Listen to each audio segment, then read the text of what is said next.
Hello friends, welcome to Kerala Tamil kitchen. இன்றைக்கி நம்ம சூப்பரான மலாய் கோஃப்தா செய்ய போகிறோங்க. நான் இன்றைக்கி இதில் கொஞ்சம் கேரட் ஆட் பண்ணியிருக்கேன். இப்போ அது எப்படி பண்ணுதுன்னு பார்க்கலாம். ஒரு பேனில் கொஞ்சம் எண்ணெய் ஹீட் பண்ணிக்கோங்க. 2 பெரிய வெங்காயம் இதே மாதிரி கட் பண்ணது போட்டு நல்லா வதக்கிக்கோங்க. அதிலே ஒரு 2 பூண்டையும் போட்டிருக்கேன். இது இப்போ நல்லா வதங்கினதுக்கப்புறம் நம்ம இப்போ இதில் இஞ்சி பூண்டு பேஸ்ட்டு சேர்த்துக்கலாம். இஞ்சி பூண்டு பேஸ்ட்டு 1 டேபிள் ஸ்பூன். நீங்கள் இப்போ இஞ்சி பூண்டு பேஸ்ட்டாக சேர்க்கறதா இருந்தால் 1 டேபிள் ஸ்பூன் சேர்த்துக்கோங்க. இல்லைன்னா ஒரு 3 பூண்டு இல்லைன்னா 1 பீஸ் இஞ்சி இதை செப்பரேட்டாகவும் சேர்த்துக்கலாம். இப்போ இது நல்லா வதங்கினதுக்கப்புறம் இதில் ஒரு 3 தக்காளி, மீடியம் சைஸ் தக்காளி 3. இப்போ இதெல்லாம் நல்லா வதங்கி சாஃப்ட் ஆகட்டும். சாஃப்ட் ஆனதுக்கப்புறம் இதில் கொஞ்சோண்டு கேஷ்யூ, ஒரு 7-8 கேஷ்யூ அதையும் போட்டு வதக்கிடுங்க. இது இப்போ அரைச்சி எடுத்துடலாம். நம்ம இப்போது அந்த பன்னீர் பால்ஸ் எல்லாம் செய்ய ஸ்டார்ட் பண்ணிடலாம். அதுக்காக 2 வேக வச்ச உருளைக்கிழங்கு, கொஞ்சோண்டு கொத்தமல்லி, ஒரு கேரட்டு இதே மாதிரி துருவி அது மேலேயே போட்டுருங்க. போட்டதுக்கப்புறம் இதில் நம்ம இப்போது கேஷ்யூ 10, பாதாம் 10 அதை லைட்டாக நம்ம இந்த இஞ்சி பூண்டெல்லாம் இடிக்கோல அந்த கல்லில் வச்சு நம்ம இடிச்சுக்கலாம். அப்போ இதே மாதிரி ஆயிரும். அதையும் இதில் சேர்த்துக்கோங்க. இதுக்கு நல்லா இருக்கும் இது போட்டால். போட்டதுக்கப்புறம் இதில் கொஞ்சோண்டு ஜீரகத்தூள், ஒரு 1/2 டீஸ்பூன் ஜீரகத்தூள் சேர்த்துக்கோங்க. ஜீரகத்தூள் அப்புறம் பன்னீர் வேணும். பன்னீர் நான் இன்றைக்கி 250 கிராம்ஸ் எடுத்திருக்கேன். இது வீட்டில் செஞ்ச பன்னீர். அதையும் போட்டுட்டு தேவையான அளவு உப்பும் சேர்த்து இதை இப்போ நல்லா பிசைஞ்சு எடுத்துடலாம். நல்லா அந்த பன்னீர் உருளைக்கிழங்கு எல்லாமே நல்லா ஒன்றா நல்லா கலந்து வரணும். அதே மாதிரி நல்லா பிசைஞ்சுக்கோங்க. யூஸ்வலி இதுக்கு கேரட் சேர்க்க வெஜிடபிள்ஸ் எதுவுமே ஆட் பண்ணாமல் தான் செய்வாங்க. நான் இன்றைக்கி கொஞ்சம் சரி வித்தியாசமாக இருக்கட்டுமேன்னு சொல்லி கேரட் துருவி சேர்த்துருக்கேன். இது ரொம்ப நல்லாவே இருக்குங்க. இப்போ இதில் கொஞ்சோண்டு அரிசி மாவு, 1 டேபிள் ஸ்பூன் அரிசி மாவு சேர்த்துக்கோங்க.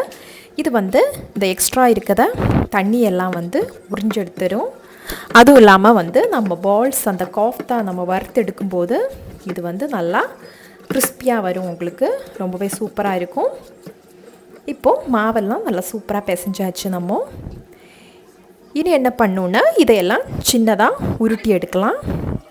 அதுக்காக கையில் வேணால் ஒட்டாமல் இருக்கிறதுக்கு கொஞ்சம் எண்ணெய் இல்லைன்னா மாவு நீங்கள் தடவிக்கோங்க. இப்படி ஒரு நெல்லிக்காய் அளவுக்கு எல்லாத்தையுமே உருட்டி எடுத்துக்கோங்க. பால்ஸ் எல்லாம் இப்போ உருட்டியாச்சுங்க. இப்போ நம்ம எண்ணெய் சூடாக இருக்குது. மிதமான சூட்டில் வச்சு இது எல்லாத்தையும் நல்லா ஃப்ரை பண்ணி எடுத்துடலாம். ஒரு கோல்டன் ப்ரௌன் கலர் ஆகணும். அது வரைக்கும் நல்லா ஃப்ரை பண்ணி எடுத்துடலாம். அவ்வளோதாங்க, ஈஸியாக முடிஞ்சிடும் நம்ம வேலை. பன்னீர் கோஃப்தா செய்யறது அவ்வளோ பெரிய வேலையெல்லாம் இல்லை. நம்ம ஜஸ்ட் இந்த பன்னீர் உருளைக்கிழங்கு அதில் பிசைஞ்சு இந்த உருட்டி ஃப்ரை பண்ணி எடுக்கணும். அப்புறம் நம்ம வதக்கி வச்சுருக்கத அந்த வெங்காயம் தக்காளி இதை அரைச்சி அந்த பேஸ்ட்டை எடுக்கணும். அப்புறம் தாளித்து விட்டுடலாம். அவ்வளோதான். ரொம்பவே ஈஸியாக நம்ம சூப்பராக மலாய் கோஃப்தா செஞ்சிடலாம். இப்போ பாருங்கள், கோல்டன் ப்ரௌன் கலர் ஆகிடுச்சு. எடுத்துடலாம். இதே மாதிரி மிச்சம் இருக்கிற பால்ஸு எல்லாத்தையும் நம்ம எண்ணெயில் போட்டு நல்லா ஃப்ரை பண்ணி எடுத்துடலாம். இப்போ நம்ம வெங்காயம் தக்காளி எல்லாம் ஆற வச்சு நல்லா மிக்சியில் அரைச்சாச்சு. நான் அதே பேனில் தான் இப்போது கோஃப்தா தாளிக்க போகிறேன். 1 டேபிள் ஸ்பூன், ஒரு 2 டேபிள் ஸ்பூன் பட்டர் போட்டுக்கோங்க. பட்டர் போட்டுட்டு இதில் நம்ம பிரியாணிக்கு போடுறது அந்த இன்க்ரீடியன்ட்ஸ் எல்லாமே சேர்த்துக்கலாம். ஒரு அன்னாச்சி பூ 1, அப்புறம் ஒரு கிராம்பு 2-3, கொஞ்சம் ஒரு 2 ஏலக்காய், ஒரு பிஞ்சு பட்டை, ஒரு பிரியாணி இலை, இது எல்லாத்தையும் போட்டு இதிலே கொஞ்சோண்டு ஜீரகம், ஒரு 1/2 டீஸ்பூன் ஜீரகம் போட்டுங்க. நல்ல ஒரு ஃப்ளேவர் கொடுக்கும் அந்த ஜீரகம். எல்லாம் நல்லா பொரிஞ்சதும் இதில் இப்போ நம்ம மசாலாலாம் சேர்த்துக்கலாம். நான் இன்றைக்கி காஷ்மீரி சில்லி பவுடர் 1 டீஸ்பூன். இது நல்லா கலர் கொடுக்கும், காரம் கம்மியாக தான் இருக்கும். அப்புறம் 1/2 டீஸ்பூன் மஞ்சத்தூள், 1 டீஸ்பூன் மல்லித்தூள். நீங்கள் மிளகாய் இது அவ்வளோ ஸ்பைசியான ஒரு சைட் டிஷ்லாம் கிடையாது, காரம் கம்மியாக தான் இருக்கும். இது எல்லாத்தையும் சேர்த்துட்டு 1 டீஸ்பூன் கரம் மசாலா அதையும் சேர்த்து இது எல்லாத்தையும் நல்லா ஃப்ரை பண்ணிக்கோங்க இந்த பட்டர்லையே. இப்போ நம்ம அரைச்சி வச்சுருக்கத அந்த வெங்காயம் தக்காளி பேஸ்ட்டையும் இதில் ஊற்றிடலாம். ஊற்றிட்டு இப்போ நம்ம குழம்புக்கு தேவையான அளவு தண்ணி, அந்த ஜாரை கழுவியே கொஞ்சம் தண்ணி ஊற்றிடுங்க. ஊற்றிட்டு தேவையான அளவு உப்பு போட்டு இது எல்லாத்தையும் நல்லா மிக்ஸ் பண்ணிடலாம். எல்லாத்தையும் நல்லா மிக்ஸ் பண்ணிக்கோங்க.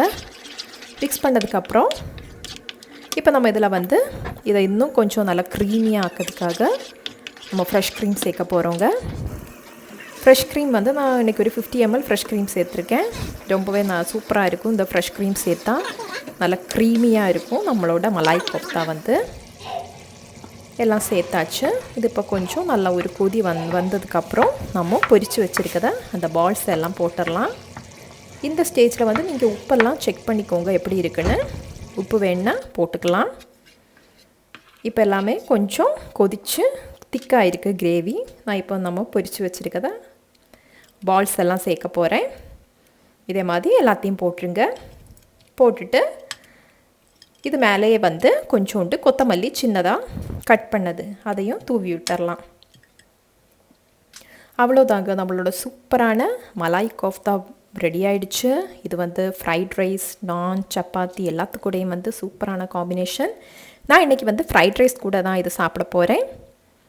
மேலேயே வந்து லைட்டாக ஒரு ஃப்ரெஷ் க்ரீமும் கொஞ்சோண்டு ஊற்றி விட்டுருங்க, ஒரு டேபிள் ஸ்பூன். எல்லோரும் கண்டிப்பாக ட்ரை பண்ணி பாருங்கள். நம்ம ரொம்ப ஈஸியாக செஞ்சிடலாங்க. சூப்பரான மலாய் கோஃப்தா. இந்த சமையல் பிடிச்சிருந்தால் லைக் பண்ணுங்கள், கமெண்ட் பண்ணுங்கள், எங்கள் சேனலை சப்ஸ்கிரைப் பண்ணுங்கள். தேங்க்ஸ் ஃபார் வாட்சிங். Bye bye.